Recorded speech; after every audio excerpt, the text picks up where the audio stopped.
माँ लक्ष्मी आपसे कुछ ज़रूरी बात करने आई हैं और आपको कुछ देने आई हैं। मेरे बच्चे, मैं तुम्हारी माँ लक्ष्मी तुम्हें एक ऐसा वरदान देने आई हूँ जिस वरदान को तुम स्वयं चुनोगे। अर्थात मैं तुम्हें 3 उपहार दूंगी। उस 3 उपहार में से तुम किसी भी एक उपहार को चुनना और उसके अनुसार मैं तुम्हें बताऊंगी कि 3 वरदान में से मेरा कौन सा वरदान तुम्हें प्राप्त होगा। और तुम्हें इसके साथ साथ यह भी ज्ञात होगा कि वह वरदान तुम्हें क्यों प्राप्त हुआ है, क्या कारण है उस वरदान को तुम्हें प्राप्त होने का। इसलिए मेरे बच्चे, मेरी बात को बहुत ही ज़्यादा ध्यान से सुनना, क्योंकि वह वरदान बहुत कम लोगों को प्राप्त होता है जो तुम्हें 3 में से एक वरदान प्राप्त होगा। इसलिए अभी इसी समय तुम 3 उपहार जो देख रहे हो उनमें से किसी भी एक उपहार को चुन लो, क्योंकि तुम्हें उसी उपहार से ज्ञात होगा कि मेरा कौन सा वरदान तुम्हें आने वाले शीघ्र ही समय में प्राप्त होने वाला है। क्योंकि हर उपहार तुम्हारे एक कर्म से जुड़ा हुआ है और उसका एक वरदान भी तुम्हारे उस फल से जुड़ा हुआ है जो तुम मुझसे प्राप्त करने वाले हो। वो मैं तुम्हें सभी विस्तार से बताऊंगी, इसलिए तुम मेरी बातों को ध्यानपूर्वक सुनना और समझना। बिल्कुल भी मेरी बातों को अनदेखा मत करना, क्योंकि यदि तुम जिस प्रकार से तुम्हारे माता पिता तुमसे अत्यंत प्रेम करते हैं और जब तुमसे बहुत ज़्यादा प्रसन्न हो जाते हैं, तब तुम्हें कुछ न कुछ एक ऐसा उपहार दिलाते हैं जो कि तुम्हें बहुत ज़्यादा प्रिय होता है, जिसे प्राप्त करने के पश्चात तुम बहुत ज़्यादा प्रसन्न हो जाते हो और तुम उनके स्नेह को देख पाते हो कि वो तुमसे कितना स्नेह करते हैं। यही कारण होता है कि वो तुम्हें प्रसन्न करने के लिए अपना प्रेम जताते हुए इस कार्य को करते हैं। कई बार तो तुम्हारे किसी भी कार्य से प्रसन्न ना होते हुए भी तुम्हें उपहार दिलाते हैं। उसका कारण भी केवल यही होता है कि वो तुमसे बहुत ज़्यादा प्रेम करते हैं। अपनी खुशी से, अपनी सामर्थ्य के अनुसार तुम्हें उपहार देकर वह प्रसन्न करते हैं, क्योंकि उपहार को प्राप्त करने के पश्चात तुम खुश हो जाते हो और उन्हें अपने गले से लगा लेते हो। वो तुम्हारा प्रेम देखने के लिए ही इतना ज़्यादा कार्य करते हैं और कई बार तो तुम्हें उपहार भी नहीं देते। तुम्हारे लाख जिद करने पर उसका मतलब केवल इतना ही होता है कि तुमसे प्रेम तो वो करते हैं, लेकिन उनको पता होता है कि वह उपहार तुम्हारे लिए प्राप्त कराना या देना तुम्हारे जीवन के लिए सही नहीं है। अर्थात उस उपहार से खेलने पर तुम्हें चोट लग सकती है, तुम्हें किसी भी तरह का नुकसान हो सकता है, तुम्हारे मस्तिष्क पर गलत प्रभाव पड़ता है। ऐसी बहुत सारी बातें जो तुम्हारे जीवन के लिए सही नहीं होती। यही कारण होता है कि वो तुम्हें उपहार प्राप्त नहीं कराते। इसी प्रकार मेरा भी है कि यदि 3 उपहार में से चुने हुए उपहार का वरदान तुम्हें प्राप्त ना हो तो तुम्हें इसके लिए दुखी होने की आवश्यकता नहीं है, क्योंकि तुम्हारा कुछ समय शेष और तुम्हारा कुछ ऐसा कर्म है, वो भी मैं तुम्हें बताऊंगी जो करना बाकी यदि रह गया होगा तो तुम उस कर्म को करना। मेरा वरदान तुम्हें भी प्राप्त हो जाएगा, क्योंकि यह उपहार मैंने कुछ खास बच्चों के लिए भेजे हैं और उन खास बच्चों के लिए ही यह उपहार के द्वारा मेरे 3 वरदान हैं। जिस बच्चे के चुने हुए उपहार से उसे वो वरदान प्राप्त होगा। हो सकता है कि तुम ही वो भाग्यशाली व्यक्ति हो जिसे मेरा वरदान प्राप्त होगा। इसलिए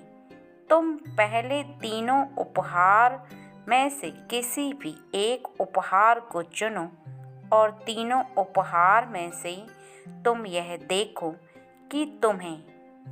कौन से उपहार का वरदान प्राप्त होगा, क्योंकि हो सकता है तुम्हारे द्वारा चुना गया पहला उपहार अर्थात पहला वरदान तुम्हें प्राप्त ना हो, तो तीसरा उपहार अर्थात तीसरा वरदान तुम्हारे जीवन के लिए अति उत्तम रहेगा।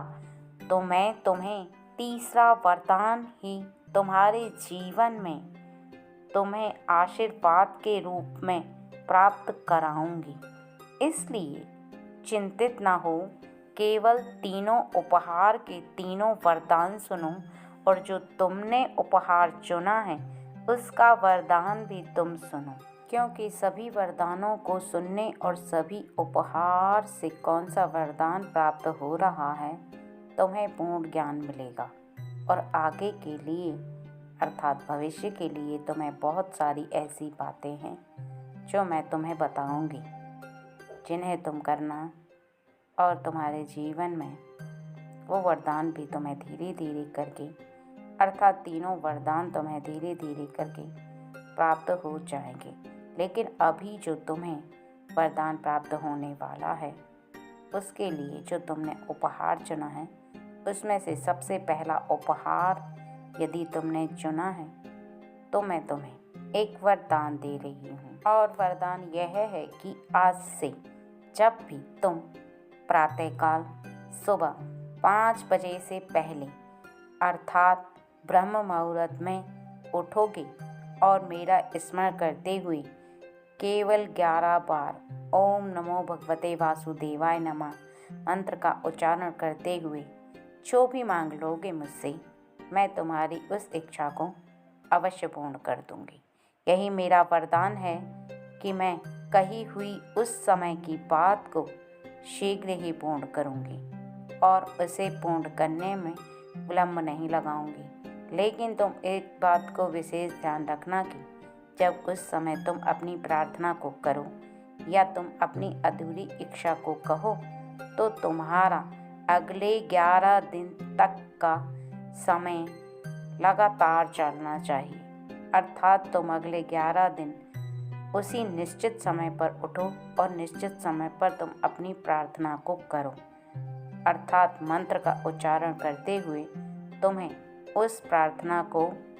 उस अधूरी इच्छा को बोलना होगा। मैं तुम्हारी इच्छा को शीघ्र ही पूर्ण करना प्रारंभ कर दूंगी। और यदि तुमने दूसरे नंबर का उपहार चुना है तो मेरा दूसरा वरदान तुम्हारे लिए यह है कि जब जब तुम किसी के लिए एक मुट्ठी भी अनाज दोगे या एक 10 का नोट भी दोगे तो तुम इतना समझ लो कि उसका 100 गुना होकर तुम्हारे पास वापस आएगा। अर्थात तुम्हें 10 गुना ज़्यादा प्राप्त होगा। यह मेरा वरदान है कि जिस दिन से तुम इस कार्य को प्रारंभ कर दोगे, चीज़ चाहे कोई भी हो, बस इस बात का ध्यान रखना कि जिस चीज़ को बढ़ाना चाहते हो उसी चीज़ को कुछ मात्रा में देना प्रारंभ कर दो। और मैं तुम्हें वरदान देती हूँ कि मैं उससे 10 गुना बढ़ाकर तुम्हें वापस दूंगी। और इसके साथ साथ यदि तुम्हारे जीवन में तुम्हें योग्यता की कमी है, विद्या की कमी है, धन की कमी है, पैसों की कमी है, अर्थात तुम्हें किसी भी चीज़ की कोई कमी है जिसको तुम प्राप्त करना चाहते हो, तो तुम उसे कुछ मात्रा में दूसरों को देना आज से शुरू कर दो। अर्थात पूर्ण रूप से समझो कि किसी को यदि 10 रुपये दोगे तो मैं तुम्हें उसका 10 गुना अर्थात 100 रुपये तुम्हें दूंगी। और यदि तुम किसी को 100 रुपये दान करते हो तो मैं तुम्हें उसका 10 गुना 1000 दिलवाऊंगी। और इसी प्रकार से यदि तुम किसी को 1 मुट्ठी चावल दोगे तो 10 मुट्ठी चावल तुम्हारे करीब आएगा, अर्थात मैं तुम्हें दूंगी। लेकिन एक बात का विशेष ध्यान रखना कि इस वरदान का लाभ उठाना, क्योंकि यह वरदान तुम्हारे जीवन में तुम्हारा नुकसान भी कर सकता है। अर्थात यदि तुम किसी को जो दोगे वही तुम्हारे पास 10 गुना होकर लौट कर आएगा। इसलिए तुम किसी को भी कभी भी कष्ट मत पहुंचाना, किसी के साथ धोखा मत करना और किसी के साथ अन्याय मत करना, और ना ही किसी के साथ छलावा करना। ऐसा कोई कार्य मत करना जिससे किसी का कोई नुकसान हो या किसी के ऊपर तुम्हारे द्वारा किया गया कोई ऐसा अत्याचार हो, क्योंकि मैंने कहा है ना कि 10 गुना होकर लौट कर आएगा। तो तुम जैसा दोगे वैसा तुम्हारे पास 10 गुना होकर लौट कर आएगा, मैं तुम्हें दूंगी। तो तुम अच्छे कर्म करोगे, अर्थात तुम अपने जीवन में जो प्राप्त करना चाहते हो वही तुम देना। किसी के साथ गलत करोगे तो तुम्हारे जीवन में गलत होकर ही तुम्हें वापस प्राप्त होगा। इस बात को हमेशा स्मरण रखना और कदापि भूलना मत। और यह वरदान मैंने तुम्हें इसलिए दिया है दूसरे उपहार स्वरूप, क्योंकि तुम जीवन में बहुत लोगों की सहायता करना चाहते हो और करते भी हो और तुम्हें प्राप्त भी हो रहा है। लेकिन अब इसकी मात्रा को बढ़ाना होगा, अर्थात तुम्हारे दान की या किसी को जो तुम सहायता करते हो, किसी को कुछ देते हो, उसकी थोड़ी सी मात्रा ज़्यादा बढ़ाने से तुम्हें ज़्यादा प्राप्त होगा। इसलिए ही मैं तुम्हें इस वरदान को देने आई हूँ और इस वरदान को तुम्हें दे रही हूँ, क्योंकि जब तुम इसकी मात्रा को ज़्यादा बढ़ाओगे तो तुम्हें बड़े रूप में सब कुछ प्राप्त होगा और वही तुम्हें दिखेगा कि हाँ, सच में जो मैंने कहा है वह सत्य है। क्योंकि बड़ी चीज़ हर किसी व्यक्ति को दिखाई देती है, ठीक उसी प्रकार जिस प्रकार एक छोटी सी पड़ी सुई किसी को ज़मीन पे दिखाई नहीं देती, लेकिन जब बड़ा कोई सामान ज़मीन पर पड़ा हो तो निश्चित ही तुम्हारी आंखें उसे अपने आप ही देख लेती हैं, क्योंकि वह तुम्हें आराम से दिखाई देता है। और यही कारण है कि मैं तुम्हें बड़े रूप में एक चीज़ को प्राप्त कराना चाहती हूँ जिसको तुम प्राप्त करना चाहते हो, और उसके लिए तुम्हें दान की कुछ मात्रा बढ़ानी होगी, तभी तुम्हें वह वरदान मेरा बड़े रूप में प्राप्त हो पाएगा। और यह मेरा वरदान तुम्हें यूं ही प्राप्त नहीं होगा, बल्कि यह तुम्हारा कर्म होगा, अर्थात तुम जो करोगे वही तुम्हें 10 गुना होकर मैं वापस कर दूंगी। और यदि तुमने तीसरा उपहार चुना है तो मेरा यह वरदान है कि जिस कार्य को करने में आपकी प्रसन्नता होगी और आपके माता पिता की उस कार्य को करने में हामी होगी, उस कार्य पर मेरा वरदान ज़रूर तुम्हें सफलता दिलाएगा। तुम कभी भी उस कार्य को चुन लेना जिस पर तुम्हारे माता पिता तुम्हें आशीर्वाद देकर कहें कि जा बच्चे, इस कार्य को कर, यह कार्य हमें अत्यंत प्रिय है और हम प्रसन्न हैं कि तुम इस कार्य को कर रहे हो। हम तुम्हें आशीर्वाद देते हैं कि तुम इस पर सफल हो जाओगे और तुम्हें भी यह आभास हो रहा है कि तुम इस कार्य में पूर्ण सफलता को प्राप्त करोगे, अर्थात इस रास्ते पर चलकर तुम जो पाना चाहते हो तुम उसको अवश्य प्राप्त करोगे। यदि तुम्हारे हृदय में बार बार ये आभास हो रहा है तुम्हें, तो इस बात को समझ लो कि तुम जैसा सोच रहे हो वैसा ही तुम्हें पूर्ण सब कुछ प्राप्त होगा तुम्हारे सोचे हुए अनुसार। क्योंकि जब तुम किसी कार्य को करने में प्रसन्नता महसूस करोगे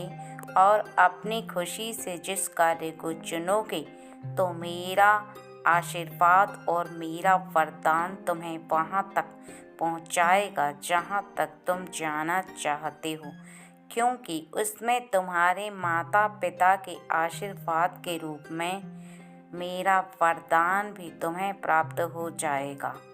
और इस बात को भी समझ लो कि किसी भी ऐसे कार्य को चुनकर करोगे जिस पर तुम मन लगाकर उस कार्य को कर सकते हो, अर्थात तुम्हारी पूर्ण शक्ति उस कार्य पर लगेगी और तुम उस कार्य को करने में निश्चित ही पूर्ण बल लगा दोगे, तो तुम इतना समझ लो कि किसी भी कार्य पर जब तुम्हारी पूर्ण मेहनत, पूर्ण लगन और पूर्ण कार्य को करने का एकाग्र मन होता है, तो मेरा आशीर्वाद और मेरा वरदान वहाँ पर ज़रूर अपना असर दिखाता है, अर्थात तुम्हारे साथ साथ मैं भी तुम्हारी सहायता करूँगी कि तुम वहाँ तक पहुँच पाओ। और यह इसलिए होगा क्योंकि मैं जानती हूँ कि तुम एक ऐसे कार्य को चुनकर कार्य करने वाले हो जिस पर काफ़ी समय से तुम विचार कर रहे हो और बार बार सोचकर उस कार्य को तुम्हें प्रसन्नता होती है। तुम्हारे हृदय को आभास होता है कि हाँ, सच में तुम इस कार्य को करोगे तो तुम इसमें सफलता प्राप्त कर पाओगे और तुम्हें सफलता इसमें इसलिए प्राप्त होगी क्योंकि इसका कुछ अनुभव तुम्हें है। और जब जब इस कार्य को करते हो, अर्थात तुम अपने चुने हुए कार्य को करते हो, तो तुम्हें सबसे ज़्यादा प्रसन्नता होती है कार्य को करने में और तुम्हारे घर परिवार के सदस्यों को भी उस कार्य को करने में कोई परेशानी नहीं है। मेरा आशीर्वाद भी प्राप्त होगा और मेरा वरदान इसलिए प्राप्त होगा क्योंकि जिसमें सबको प्रसन्नता होती है, तुम्हारे हृदय के साथ साथ सबका आशीर्वाद तुम्हें प्राप्त होता है और वो कार्य निश्चित ही सही होता है। क्योंकि जब सब प्रसन्न होते हैं, सबकी हामी होती है, तो तुम इतना समझ लो कि वह कार्य भी सही होता है। तभी सबकी स्वीकृति तुम्हें प्राप्त होती है और तुम्हारे हृदय को भी उस कार्य से प्रसन्नता होती है, क्योंकि तुम्हारा हृदय किसी भी गलत बात के लिए कभी भी प्रसन्न नहीं हो सकता। जब मन में डर नहीं होता है और किसी भी बात को लेकर तुम्हारा मन ये कहने लगता है कि हाँ, यह बात सही है और तुम सही कर रहे हो, तो निश्चित ही तुम उस कार्य को करने में तभी सक्षम हो पाते हो जब कार्य सही होता है। और मेरा आशीर्वाद और वरदान भी तुम्हें तभी प्राप्त हो पाता है जब तुम सही कार्य को करते हो। और जीवन में यदि इन 3 वरदान में से तुम्हें एक भी वरदान प्राप्त ना हो, तो तुम्हें एक कार्य प्रारंभ कर देना चाहिए। जिस कार्य को प्रारंभ करते ही तुम्हें तुम्हारे जीवन में मेरा वरदान भी प्राप्त होगा, आशीर्वाद के साथ साथ मेरा वरदान भी प्राप्त होगा और तुम वो कर पाओगे जो तुम करना चाहते हो। लेकिन सुनने से पहले तुम इस बात को जान लो कि यदि वह वरदान तुम्हें केवल तब प्राप्त होगा जब तुम्हारा इरादा नेक हो, क्योंकि यदि तुम किसी भी गलत इरादे से मेरा आशीर्वाद प्राप्त करना चाहते हो और यह चाहते हो कि तुम्हें जो चाहिए वो मिले तो सही, लेकिन उसमें तुम्हारा किसी दूसरे को कोई नुकसान पहुंचाने का इरादा हो या किसी के साथ कोई छल करने का इरादा हो या किसी के साथ कोई गलत भावना तुम्हारे मन में यदि चल रही है, तो मेरे बच्चे, मुझे अच्छे से ज्ञात हो जाएगा, तुम्हारी सोची हुई बात मेरे हृदय में आभास होने लगेगी और मुझे पूर्ण रूप से ज्ञात हो जाएगा कि तुम्हारे मन के अंदर कौन सी घंटियाँ बज रही हैं। अर्थात वो घंटियाँ यदि बेईमानी की हुई तो तुम्हें मेरा आशीर्वाद प्राप्त होना तो दूर की बात है और वरदान तो तुम्हें प्राप्त होगा ही नहीं, बल्कि तुम पर मेरा क्रोध बरसेगा। इसलिए अपने जीवन की अच्छाई के लिए अगर तुम किसी भी ऐसे मुकाम को हासिल करना चाहते हो जिसके लिए तुम काफ़ी वर्षों से प्रयास कर रहे हो या तुमने अभी अभी प्रयास करना शुरू किया है, काफ़ी पहले सोची हुई बात पर तुम आप खरा उतर पाए हो और तुम्हें मेरी सहायता चाहिए, अर्थात तुम्हें मेरा आशीर्वाद चाहिए, मेरा वरदान चाहिए, तुम्हें मुझसे कुछ सहायता चाहिए, तो मैं तुम्हारी सहायता भी करूँगी। और इस बात को जान लो कि तुम जो प्राप्त करना चाहोगे वो मैं तुम्हें प्राप्त कराने के लिए अपनी शक्तियाँ भी तुम्हें दूंगी, लेकिन किसी गलत इरादे से नहीं। बस इस एक बात को ध्यान रखना और इसके साथ साथ किसी भी कार्य को करने से पहले प्रतिदिन सुबह नहाने के पश्चात जब तुम पूजा करो, तुम किसी भी देवता की पूजा करते हो, किसी भी शक्ति को मानते हो, उसकी पूजा करने के पश्चात तुम एक ही बात को बार बार बोल बोल कर एक कागज़ लेकर एक पेन से उस पर बार बार उसी बात को लिखो। हर बार तुम्हें यही बात लिखनी है जो तुम्हारे मन के अंदर चल रही है। बार बार लिखने से तुम्हारे हाथों में भी उस कार्य की शक्ति आने लगेगी जिस कार्य को तुम करना चाहते हो और जिस पर तुम्हें मेरा आशीर्वाद चाहिए, अर्थात तुम्हारी इच्छा पूर्ति हेतु आशीर्वाद में तुम्हें दूं, जिससे कि तुम उस कार्य को पूर्ण कर पाओ और तुम ऐसा करने से अपने मन के अंदर भी उस शक्ति को उत्पन्न कर पाओगे जिस शक्ति के द्वारा तुम उस कार्य को करने का साहस भी जुटा पाओगे और मस्तिष्क के अंदर तुम्हें उस कार्य को करने की शक्ति प्राप्त होगी। तुम इस बात को बहुत अच्छे से समझ लो कि जब तक तुम्हारे दिल और दिमाग पर वह बात हावी नहीं होगी तब तक तुम्हारी कोई भी शक्ति सहायता नहीं कर पाएगी और ना ही तुम उस कार्य को करने में स्वयं को पूरी तरह से जुटा पाओगे, क्योंकि कोई भी बात जब तक तुम्हारे दिल और दिमाग पर हावी नहीं होती तब तक तुम किसी भी कार्य को करने के लिए पूरी ताकत को जुटाकर उस पर मेहनत नहीं कर पाते हो और फिर मेरे आशीर्वाद का भी तुम्हें पूर्ण फल प्राप्त नहीं हो पाता है। इसलिए जो बातें बताई हैं उनको ध्यान में रखते हुए कार्य को करना, और यदि तुम किसी भी उपहार को चुनने के पश्चात मेरे उस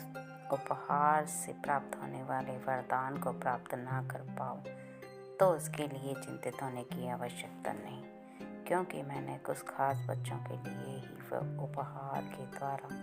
वरदान दिए हैं और जिन बच्चों के लिए भेजे हैं वो उन तक अवश्य पहुँचेंगे। यदि तुम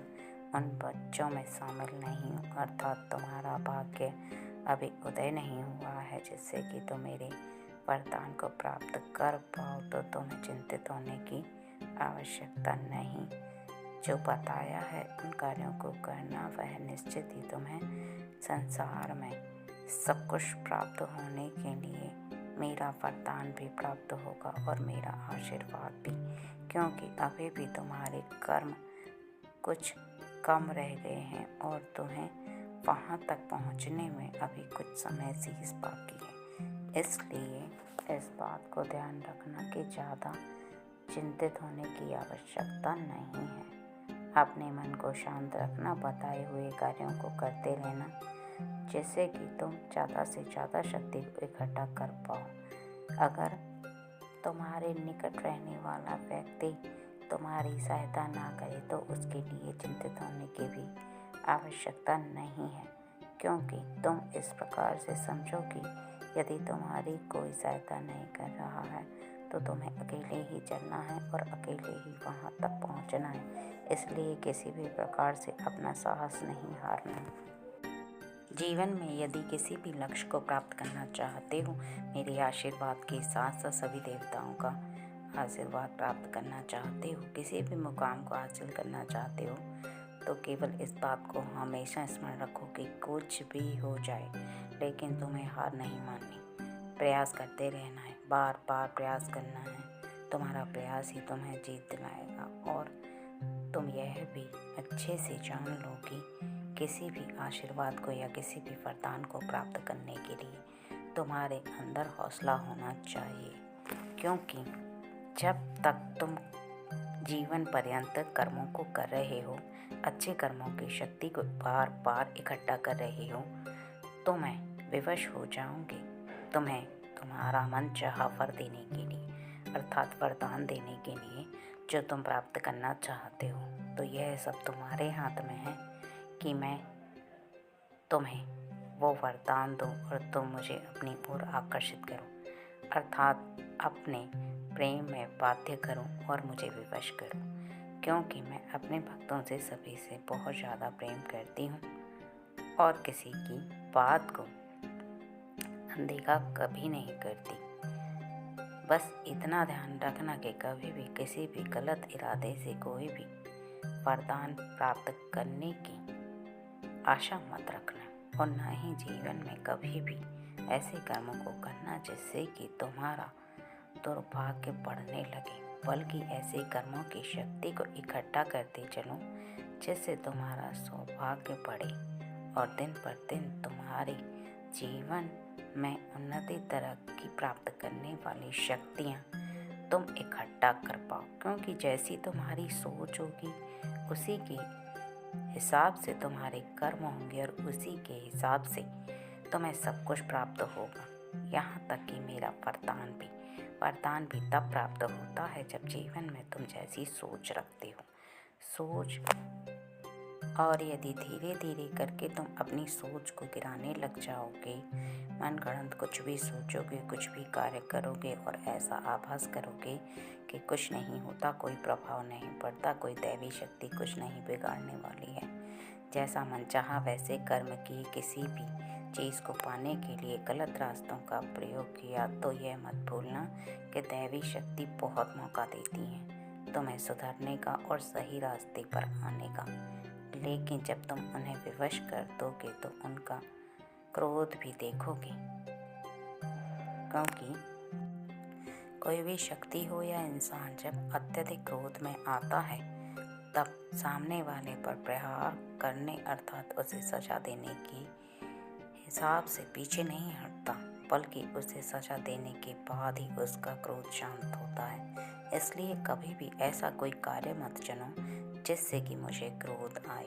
धीरे धीरे करके किसी भी कार्य को करो, लेकिन कार्य सही और अच्छी दिशा की तरफ होने चाहिए, जिससे कि तुम मेरी शक्तियों को भी इकट्ठा कर पाओ और मेरे वरदान को प्राप्त करने की तुम्हारे अंदर वो योग्यता तुम धीरे धीरे करके प्राप्त कर सको। क्योंकि एक न एक दिन मैं तुमसे अत्यधिक प्रसन्न हो जाऊंगी, और जिस दिन मैं अत्यधिक तुमसे प्रसन्न हो गई, उस दिन मैं तुम्हें स्वयं ही तुम्हारा मनचाहा वरदान दूंगी, क्योंकि मेरा आशीर्वाद तुम्हारे साथ है।